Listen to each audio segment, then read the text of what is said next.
न जायते म्रियते वा कदाचिन नायं भूत्वा भविता वा न भूयः।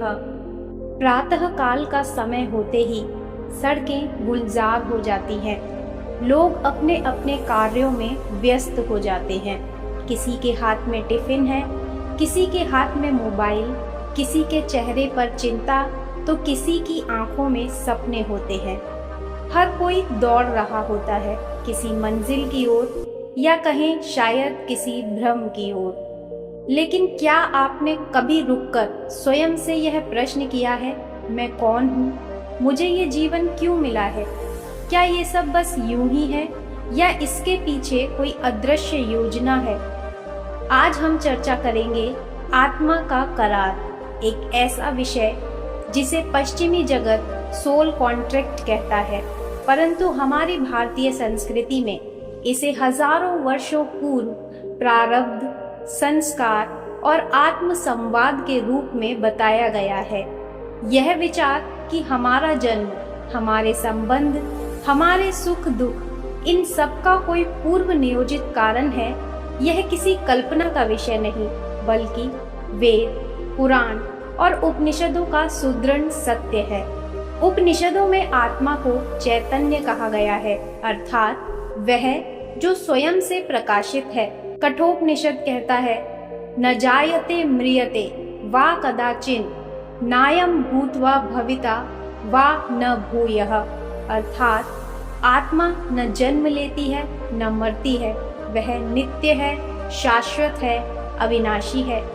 जब आत्मा इस धरती पर जन्म लेती है तो वह केवल शरीर ही नहीं चुनती, बल्कि अपने जीवन की प्रमुख घटनाएं, रिश्ते, संघर्ष और पाठ भी चुनती है। इसी पूर्व निर्धारित योजना को आत्मा का करार यानी सोल कॉन्ट्रैक्ट कहते हैं। कैसे होता है ये आत्मा का करार? तो मृत्यु के पश्चात आत्मा एक सूक्ष्म लोक में जाती है, जहां वह अपने पूर्व जन्मों के कर्मों का विश्लेषण करती है। वहां पर उसके साथ होते हैं देवदूत, आत्मिक मार्गदर्शक यानी स्पिरिचुअल गाइड्स और ब्रह्म ज्योति का प्रकाश। आत्मा यह निर्णय करती है कि अगले जन्म में उसे क्या सीखना है, क्षमा, धैर्य, त्याग, प्रेम या विनम्रता। इस उद्देश्य की पूर्ति हेतु आत्मा कुछ प्रमुख आत्माओं के साथ एक आत्मिक करार यानी स्पिरिचुअल एग्रीमेंट या सोल कॉन्ट्रैक्ट करती है, जैसे कि माता पिता, जीवन साथी, मित्र, शत्रु और संतान। आपने देखा होगा कि कुछ लोग आपके जीवन में आकर अत्यधिक कष्ट देते हैं, कुछ लोग आपको ठुकराते हैं, कुछ विश्वासघात करते हैं। आप सोचते हैं मुझे ही ऐसा क्यों मिला, परंतु सत्य यह है कि यह भी आत्मा का करार यानी सोल कॉन्ट्रैक्ट है। हो सकता है कि किसी आत्मा ने आपसे वादा किया हो, मैं इस जीवन में तुम्हारे साथ कठोर व्यवहार करूंगा जिससे तुम आत्मनिर्भर बन सको, या फिर मैं तुम्हें छोड़ जाऊंगा ताकि तुम त्याग और मोक्ष का अनुभव कर सको। श्रीमद् भगवद गीता में कहा गया है, देहिनो अस्मिन्यथा देहे कौमारम यौवनम जरा तथा देहांतर प्राप्तिर धीरस्तत्र न मुह्यति। जैसे शरीर में बाल्यावस्था, युवावस्था और वृद्धावस्था आती है, वैसे ही आत्मा एक देह त्याग कर दूसरी देह में प्रवेश करती है। जो लोग हमारे जीवन में विशेष भावनाएं जगाते हैं, अत्यधिक प्रेम या घृणा, वो इस जन्म की ही नहीं बल्कि पिछले जन्मों की आत्मिक कड़ियां होते हैं। वेदांत में कहा गया है, यथा कर्म यथा श्रुतम, अर्थात जैसा कर्म वैसा फल। जैसे कर्मों की संगी साथी आत्माएं पुनः साथ आती हैं। कोई आपकी माँ बनकर आपको सुरक्षा देना सिखाता है, तो कोई आपका शत्रु बनकर सहनशीलता सिखाता है। कोई मित्र बनकर आपको विश्वास और साथ सिखाता है। यह सब केवल सामाजिक संबंध नहीं, बल्कि आत्मा द्वारा पूर्व में किए गए समझौते हैं। अब प्रश्न उठता है, यदि यह सब कुछ पहले से ही तय है तो फिर हम क्या करें? इसका उत्तर बड़ा ही सरल है। प्रयास ही मोक्ष का मार्ग है। आत्मा ने संघर्ष इसलिए चुने हैं ताकि वह सीख सके, विकसित हो सके और अंततः ब्रह्म के साथ एक हो सके। इसलिए जब जीवन कठिन लगे तो यह ना सोचें कि यह अन्याय है, बल्कि यह समझें कि यह आत्मा की योजना का हिस्सा है। आप पीड़ित नहीं हैं, आप साधक हैं। आप मजबूर नहीं हैं, आप आत्मा हैं। आप टूटी आत्मा नहीं हैं, आप ब्रह्म की झलक हैं। आज जब आप अपने जीवन को देखें तो केवल शरीर और नाम से ना देखें, अपने भीतर झांकें, उस आत्मा को पहचानें जिसने यह यात्रा स्वयं चुनी है। हर संबंध, हर संघर्ष, हर आंसू, हर हंसी किसी करार का अंश है। आपका आत्मा से किया गया करार आपको स्वयं के सर्वोच्च रूप की ओर ले जा रहा है। तो अगली बार जब कोई आपको दुख पहुंचाए तो उस आत्मा को धन्यवाद दें। उसने आपके विकास के लिए अपनी भूमिका निभाई है। आत्मा अजर, अमर और अविनाशी है। जीवन उसका मंच है और रिश्ते उसके पाठ। जो इसे समझ ले वही मुक्त हो जाता है।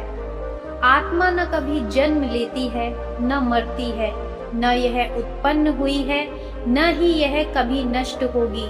यह अजन्मा, शाश्वत और अविनाशी है। वेदों के अनुसार आत्मा अचल, निर्मल, साक्षी और सर्वज्ञ है। वह न पुरुष है न स्त्री है, वह तो चेतन है जो शरीर के माध्यम से अनुभव प्राप्त करती है।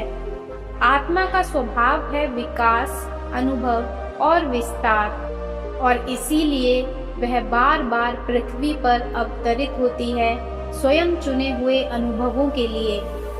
यह संकल्प आत्मा स्वयं अपने ईश्वर साक्ष्य में करती है। वह निश्चित करती है उसे किस माता पिता के गर्भ से जन्म लेना है, कौन से अनुभव जीवन में आने चाहिए, कौन कौन से ऋण, कर्म और संबंधों को संतुलित करना है, किन किन आत्माओं से मिलना है, सीखना है और बिछड़ना है। यह समझौता कोई कागजी अनुबंध नहीं, बल्कि एक आध्यात्मिक प्रतिज्ञा होती है जिसे आत्मा अपने उच्चतम कल्याण हेतु करती है। ब्रह्मदारण्यक उपनिषद कहता है, यथा कर्म यथा श्रुतम तम लोके प्राप्नोति, अर्थात जैसा कर्म किया गया है, जैसी श्रद्धा और समझ आत्मा के भीतर है, वैसा ही उसका अगला लोक होता है।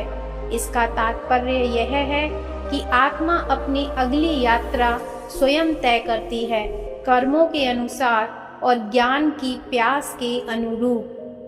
गरुड़ पुराण में वर्णित है, पुण्यात्मा सद्गति लभते पापात्मा योनियंतरम गच्छति।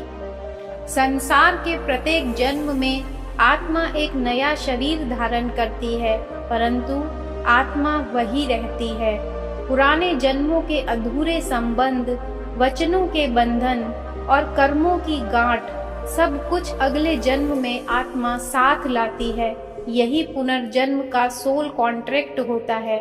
उदाहरण स्वरूप, कोई माता आज जिस पुत्र को जन्म देती है, संभव है वही आत्मा पिछले जन्म में उसकी बहन रही हो। कर्म सिद्धांत के बिना सोल कॉन्ट्रैक्ट की व्याख्या अधूरी है। वेदों में कहा गया है, कर्मणि एवाधिकारस्ते मा फलेषु कदाचन। आपका अधिकार केवल कर्म करने में है, फल की चिंता नहीं। परंतु आत्मा को फल की नहीं, सीख की आवश्यकता होती है। इसीलिए आत्मा यह तय करती है, मुझे किस प्रकार की पीड़ा से गुजरना है, किन लोगों से अपमानित होना है, कौन से अनुभव मुझे भीतर से तोड़कर नया बनाएंगे। यह सब इसीलिए होता है ताकि आत्मा के भीतर से अज्ञान का पर्दा हटे और वह अपने आत्म स्वरूप को पहचाने। क्या आत्मा जानबूझकर दुखों को चुनती है? हाँ, आत्मा जानती है कि सत्य की खोज केवल विलास में नहीं होती, बल्कि विषाद में होती है। सीता का वनवास, द्रौपदी का चीरहरण, मीरा का विष पीना, क्या ये केवल भाग्य के खेल थे? नहीं, ये आत्माओं द्वारा चुने गए अनुभव थे, ताकि वे भक्ति, त्याग और दिव्यता को प्राप्त कर सकें। यदि सब कुछ तय है, तो क्या हम कुछ बदल नहीं सकते? सोल कॉन्ट्रैक्ट एक पूर्व रूप रेखा है, जैसे एक नाटक की स्क्रिप्ट, परंतु कलाकार को अभिनय की स्वतंत्रता होती है। जब आत्मा जागृत होती है, जब वह ध्यान, साधना और आत्मबोध से जुड़ती है, तब वह अपनी स्क्रिप्ट को पुनः लिख सकती है। वह पुराने कर्मों से मुक्ति पा सकती है। वह क्षमा, प्रेम और सेवा से अपने सोल कॉन्ट्रैक्ट के मार्ग को तेजी से पार कर सकती है। जीवन एक दुर्घटना नहीं, आत्मा की पाठशाला है। आपका जीवन आपके अपने चुनाव का परिणाम है। आपके दुख आपके आत्मिक विकास के साधन हैं। आपके संबंध आपके पुराने ऋण और सौगंध हैं, और आपकी पीड़ा वह दीपक है जो आपको भीतर के सत्य तक ले जाती है। हर आत्मा धरती पर नहीं आती, कुछ आत्माएं उतरती हैं अपने संकल्पों के साथ, अपने अनुबंधों के साथ, और जब वह कॉन्ट्रैक्ट पूरा हो जाता है, आत्मा लौट जाती है शांत और मुक्त होकर। और हम जिसे मृत्यु कहते हैं, वह आत्मा की पूर्णता का क्षण होता है। यदि यह कथा आपके अंतःकरण को छू गई हो, तो इसे और आत्माओं तक पहुंचने दीजिए, क्योंकि हो सकता है किसी और की आत्मा भी अपने अनुबंध को समझना चाह रही हो।